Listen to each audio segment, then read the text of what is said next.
El presidente José Raúl Mulino informó este viernes 26 de julio que un avión de Copa Airlines, que transportaba a varios expresidentes latinoamericanos como observadores de las elecciones en Venezuela, no pudo despegar debido a una prohibición del gobierno venezolano. Denunciando la arbitrariedad, el autoritarismo, la pérdida de las libertades, la violación a derechos humanos. En México no estamos exentos de esta plaga, de este cáncer que en Latinoamérica se está extendiendo, y el triunfo de Venezuela el próximo día 28 es fundamental para la corrección de rumbo en toda América Latina.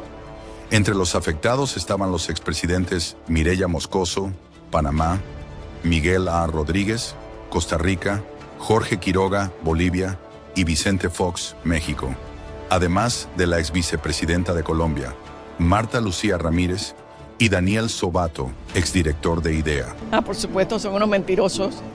Si ahí nos dijeron, o ustedes bajan o el avión no sube. Y nosotros humildemente hablamos, conversamos, le dijimos, a ellos tenemos que bajarnos, pero el corazón, ustedes se llevan nuestro corazón, nuestros deseos, y el domingo vamos a estar con ellos. Vamos a estar aquí rogando a Dios que les permita a Venezuela un cambio. La razón detrás de esta medida fue el bloqueo del espacio aéreo venezolano. Mulino señaló que también otro vuelo de Copa hacia Panamá desde Caracas fue impedido de despegar. Porque cuando la gente de este vuelo se dio cuenta, todos empezaron a cantar el himno nacional y a pedirnos que no nos bajáramos, que nos quedáramos. Seguramente mañana van a cometer toda suerte de atropellos. Ellos lo que quieren es evitar que haya testigos internacionales frente a los atropellos mañana contra los votantes, contra los electores. Es que sabemos que ese es el estilo que tiene él, ese es el estilo de una dictadura, la arbitrariedad, la patanería, la ordinariez. Pues a mí la verdad me tiene muy impresionada que el gobierno de Colombia no se ha pronunciado rechazando el maltrato del que fui objeto yo como expresidenta, exvicepresidenta y excanciller de Colombia.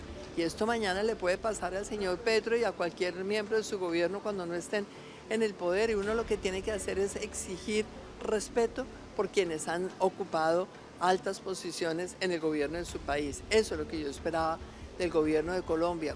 El ministro de Relaciones Exteriores de Panamá, Javier Martínez Acha, anunció que ha convocado a la representante de la misión diplomática de Venezuela en Panamá, Janet Madrid Sotillo, para discutir el incidente. En su país son la extrema derecha, racista, fascista. No estaban invitados por el poder electoral. Y el poder electoral decide a quién invita, a quién no invita. Pero en eso no me meto. Tú no me vas a ver, yo tengo mucho trabajo, tú no me vas a ver, Boris, a mí con una lista que venga, que no venga, que venga, que no venga. Yo los veo por redes sociales y me dan risa, pues son unos ridículos.